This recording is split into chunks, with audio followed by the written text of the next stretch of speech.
And we're live. Good afternoon, everyone. Welcome to Monday. Today is Monday, August 30th, 2021. This is the Dojo Live recap show where we take 10 minutes to recap last week's conversations with amazing CEOs and founders of cool technology companies shaping our future. I'm Tulio Siragusa, broadcasting from Southern California, and I'm joined by Kim Lantis in Hermosillo, Mexico, and Carlos Ponce in Cuernavaca, Mexico. Before we Hey, move forward today, I do want to acknowledge one of our teammates whose his birthday today. Happy birthday, Carlos! happy birthday Yay! to you. All right. So we had three shows last week. We talked about the future of the data revolution with Harrison Tang, who is the CEO at Spokeo.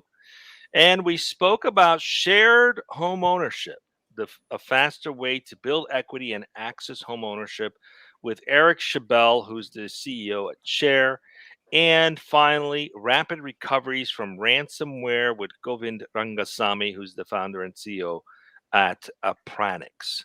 Interesting conversation. I personally really liked the home ownership conversation we had with Eric. It's become very difficult in our day and age today to look for a house. It's very competitive. There's more demand than there are available inventory of homes. And oddly enough, since the major crash of 2008, 2009, new home builds have not kept up with demand either. So you've got lack of construction, higher demand, less inventory. It's become more and more difficult to own a home. But the idea of shared home ownership, where people who are roommating, for example, could potentially own a home. Why spend money on Yeah, rent when you can pull your resources and yeah. own a home and build equity that way? And then that equity Finally, build. a real solution that isn't just stop eating avocado toast. Exactly. And this isn't just for fresh out of school people roommating. It's also an option for people who want to do investment properties, right? Could be, you want to have someone who co-owns with you, like your father, your mother, or what have you. So it's a really cool idea, and they've created a platform that allows people to essentially meet and Mhm. coordinate all the activities behind purchasing a house. They've even set up mortgages with lenders that are favorable to these kinds of programs.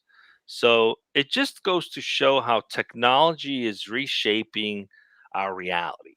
People already co-live together, there's co-ops, there's all kinds of things going on. Why not make it possible for you to co-own a home and build equity? So I really like Easier. that show, and I love that technology is enabling that kind of disruption in that Oh yeah. marketplace. What about you guys? Yeah, this one in particular, I was going to say, in adding to what you mentioned about Cher, which it's funny, a little parenthesis, I cannot help but think of the singer because I Yes. know. The same it's thing happens to me too. spelled I think out, it's a spelled play out on And I words. hear that exactly the song in same my thing, head. right? Yeah, exactly. Well, anyway, so in adding to what you mentioned, Tulio, it's not just about the possibility to invest. Let's create a pool of resources to invest in homes by a means of co-ownership or shared ownership. But it's also the possibility for a lot of people out there who maybe in the future can even benefit at a different level, maybe by accessing that equity that they are building up through some other form, like maybe a sell leaseback, or they can even sell jointly sell their homes in the open market to a realtor and maybe benefit from the whatever appreciation in value the home has acquired.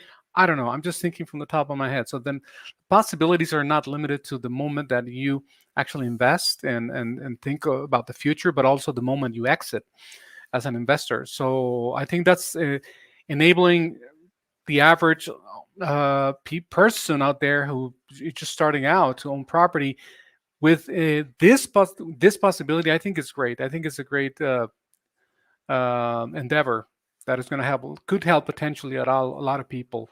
And of course, Yeah. added by technology, it's going to make it a lot easier, right? But the end goal is to help others by means of helping them access their equity in the future. I think it's great. Yeah. The other show that I got to participate in, my participation with Cher was limited due to ready connection, but I did get to full on enjoy the talk with Govind Rangasamy, CEO of Appranix, about rapid recoveries from ransomware. Having been a victim of myself once, I can appreciate this. Of course, I think he quoted something about 300,000, potentially up to $300,000 of money lost for larger companies who experience ransomware attacks per hour. And in the past, this has taken anywhere between 24 to 48 hours. So it's like $14.5 million worth potentially. And with their technology at Appranix, they're able to get you up and running with essentially the touch of a button. So within an hour or less. So I would definitely put my money there. Especially with something that it's not just about prevention, right? We talked about more and more attacks. We do try to prevent, but it's good to have that insurance as well. So I think it's just impressive how it's like this backup of the backup of the backups, and then they can get that up and running very, very quickly. Impressive technology, necessary for people on the cloud for sure if your business depends on it. I love how we continue the conversation with Govind off the air. The technology reminds me of the simplicity of how you could do an iCloud backup, right? Your iPhone, you have to change it. You literally do a backup and it restores everything the way it was. Same thing with the time machine. And because in business, sometimes it's so complicated, but when it comes to consumers, you have something so simple like that, right? Right. And it was amazing to discover that even their system is called time backup. So it was similar in name to what Apple's done. So they've created a similar approach for businesses to be back and running the way if you are with your iOS devices, which is kind of awesome. All right, let's continue on. Conversation with Harrison Tang with Spokeo. We talked a lot about privacy, and the key thing that came out of that conversation was this idea that it's not so much about privacy as it is transparency, right?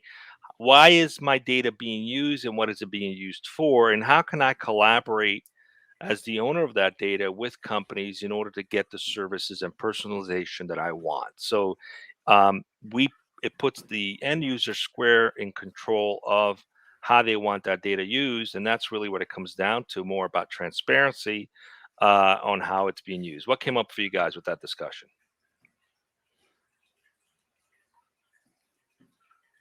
Can you hear me? Yeah. Now we can. Oh, I'm sorry. Yeah, you never know when these when I'm on mute.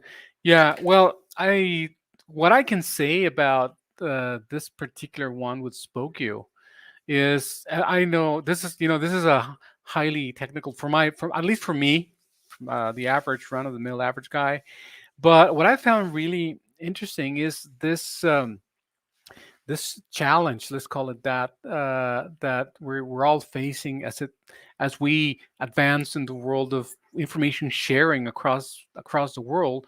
Is my concern as a user is how is my information is going to be kept completely private or safe.